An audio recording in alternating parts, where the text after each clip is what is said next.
My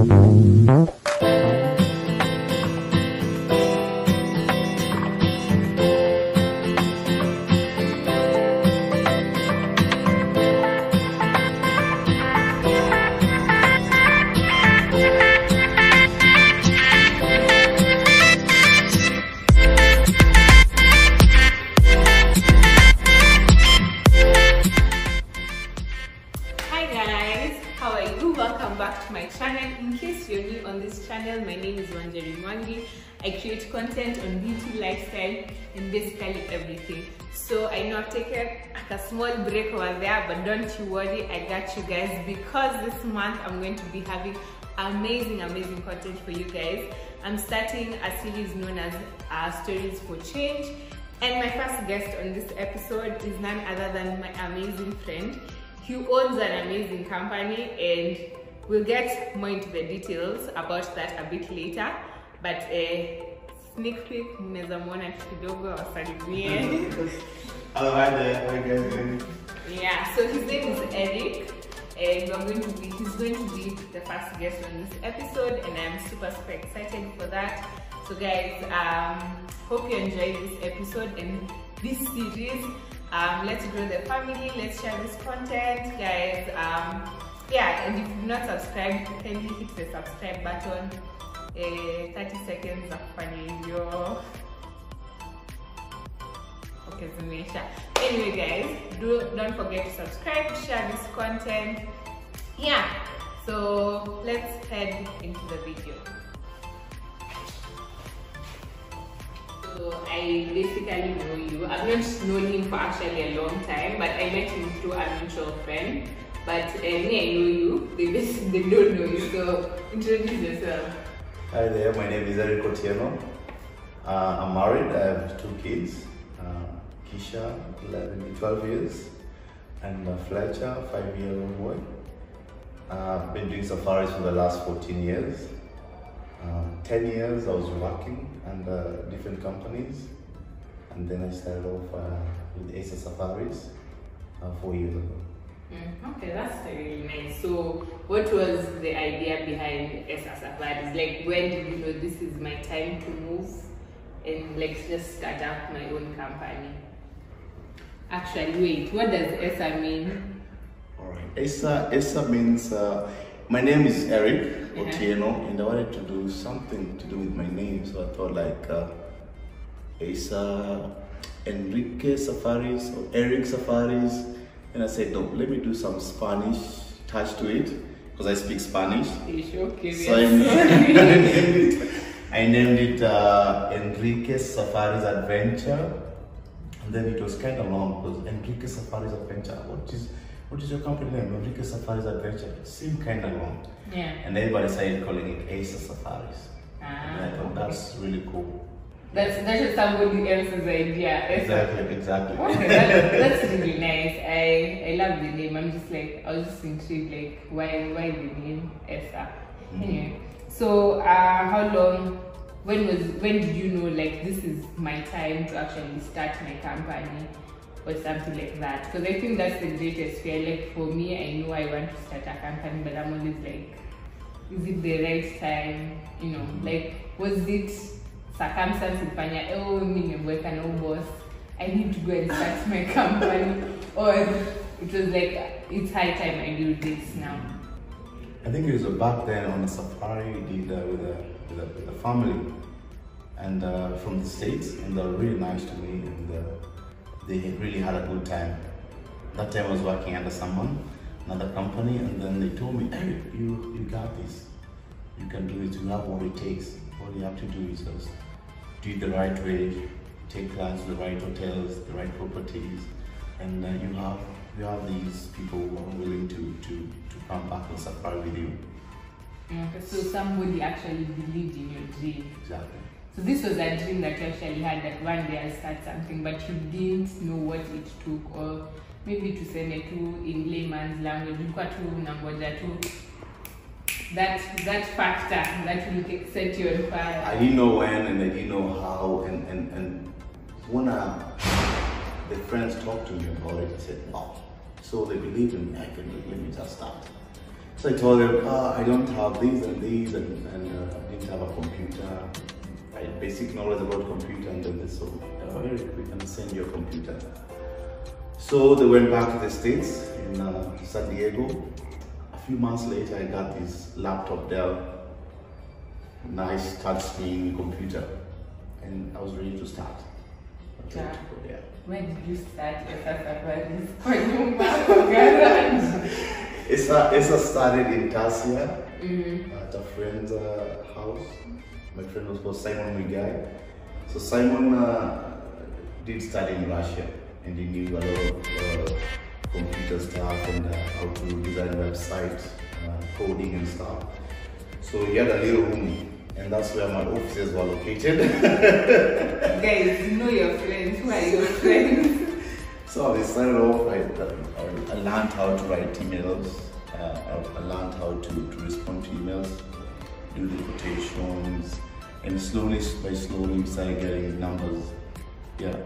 Okay, I think Shumenda Sana, let's know a little bit of background. Who is Eric? Like, who are you before even ESA? Like, who is Eric? Who may grow up? Where have you been raised? Yeah. So I'm Eric. We're in a family of 6, 4 brothers and 2 sisters.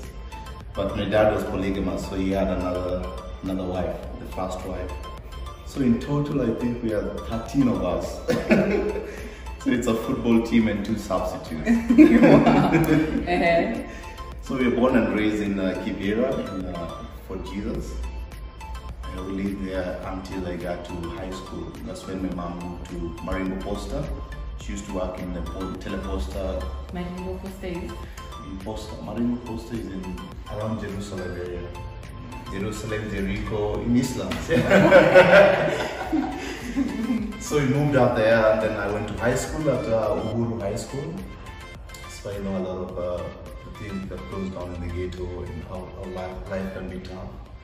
But it's all up to you if you want to live the same way or if you want to live your dream. You just have to make that choice. And I made the choice of doing something different. I got out of my mom's house. At what age was that? I think I was 22 years.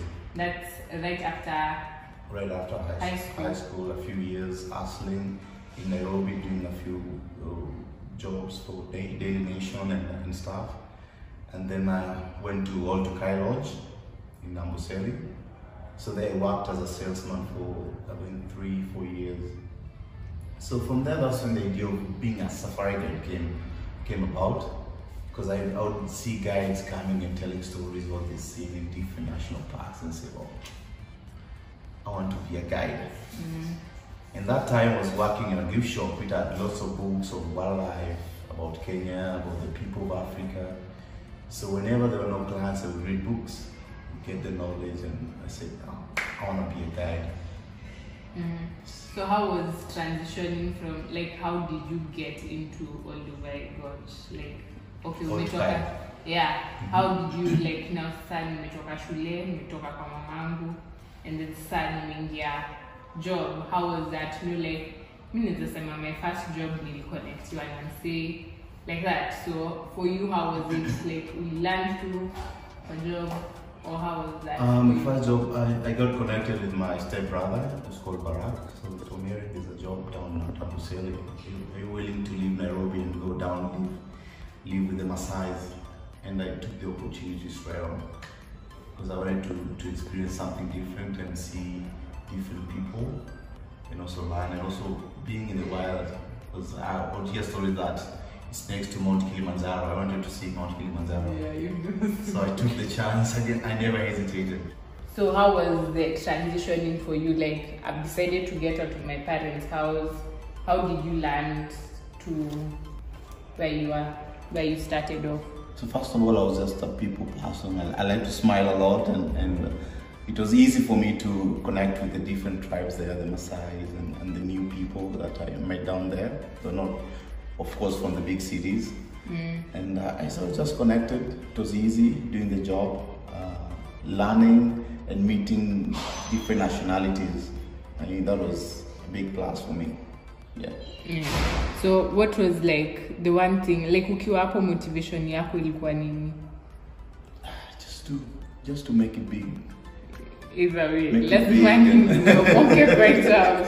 For you it was like lazima tu tuomoke. Make it big and learn and make as many friends as you can. And learn from them. Yeah. So after that, then where did you go next? So after that, 2005, so something happened tragic. I lost my mom and I had to go back to Nairobi. So going back to Nairobi, things had to change. I couldn't go back to Kenya, younger brothers. Most of my sisters were living in Europe.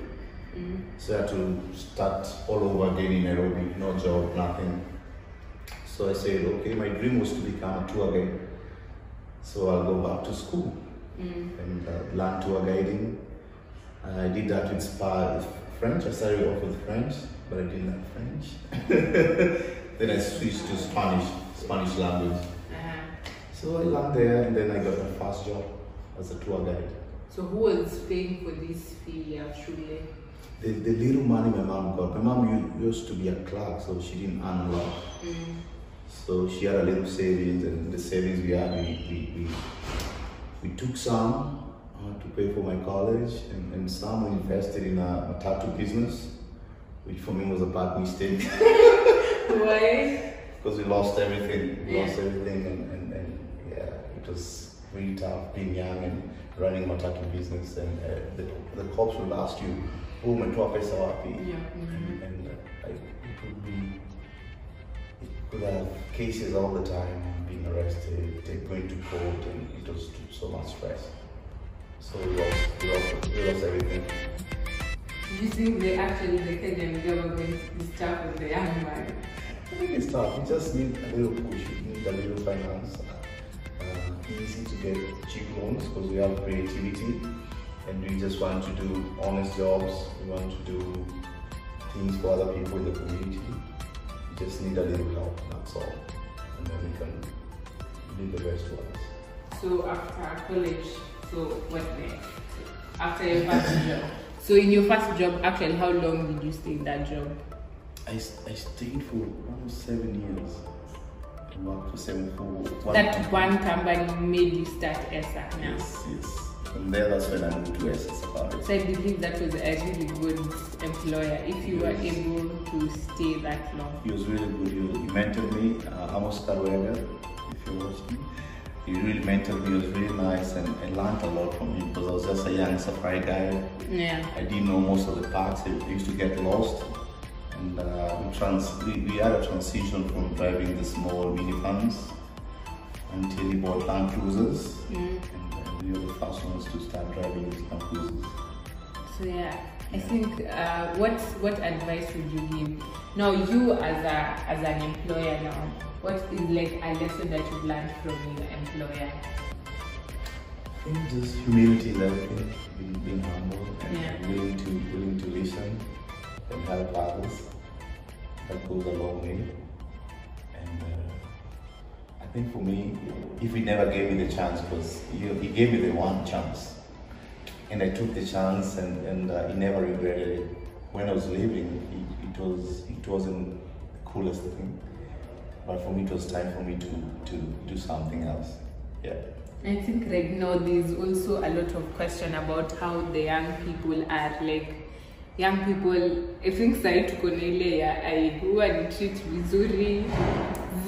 As in young people, I think most employers really complain about how the young people are not 100% into their jobs now, or the young people wanaingia tu sana job kutakuwa na opportunity, and like they don't see these opportunities. Like, what's the one thing you can actually go back and tell maybe your younger self, I'm a young person right now, and I feel mdosi bezi and treat fiti, I feel I don't like this job, or I don't want to stay in this particular place. I think for us it's more of passion. Do I love this? Do I, come and say a penny job, I shall quit the next day.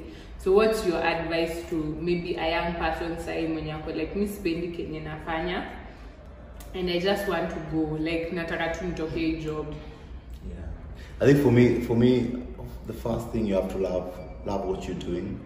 That's the most important thing you can But ever now do. we're in a generation where I need to survive. I don't love. It's gonna be hard. You can't make it in life if you don't love what you're doing. You can be washing cars, you can be ironing clothes, you can be just working in a salon. You just have to love it. From there, that's when success comes. From there, that's how you can build your own thing. Yeah. Okay. So now we are in ESA Safaris. So how did it start? You told us it started in like your friend's place.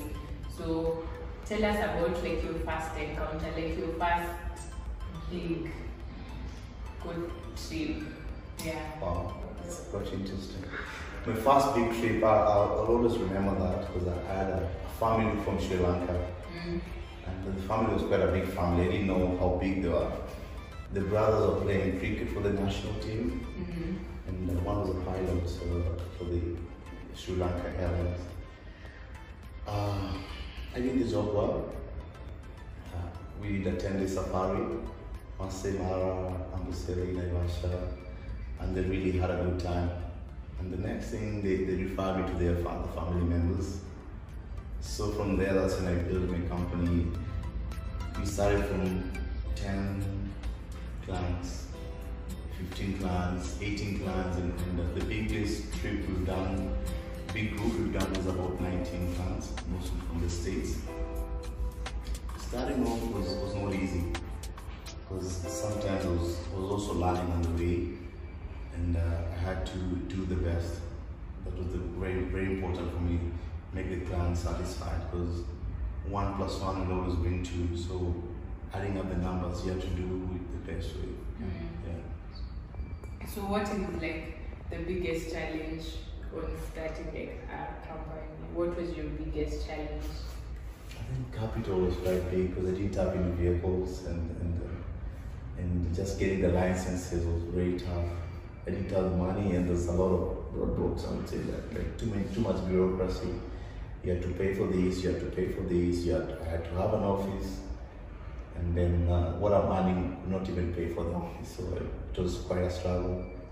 Yeah, so I know I'm doing an entrepreneur class, and on one lesson they were really talking about entrepreneurship, and they're giving the example of how the systems in our country are not favoring entrepreneurs. Like how you said you started your organization Kitambo. I know right now, saying to register a business, you just need to go to eCitizen and you register the business, and that's fine. I think now new systems have been put in place, but now you're tied, you know, like the corruption, that's not going to kidogo in every office you go. How was that for you? Did you at any one point feel like, you know, with all this man say, do I really need to even start this business? Yeah, it was tough. It was tough, especially trying to get the Ministry of Tourism license, because they said I had to have like an office, I had to have staff, I had to have so many things that I didn't have, and I didn't have the capital. So somehow I made it. Because if you wanna have something, if you wanna get something, you just have to go for it. Yeah. Because I didn't have to. Don't wait too long. Yeah. So I managed to get all the licenses, get the office. We've been running so far until COVID came. Because you know this office has a very interesting story. I don't want us to skip that story.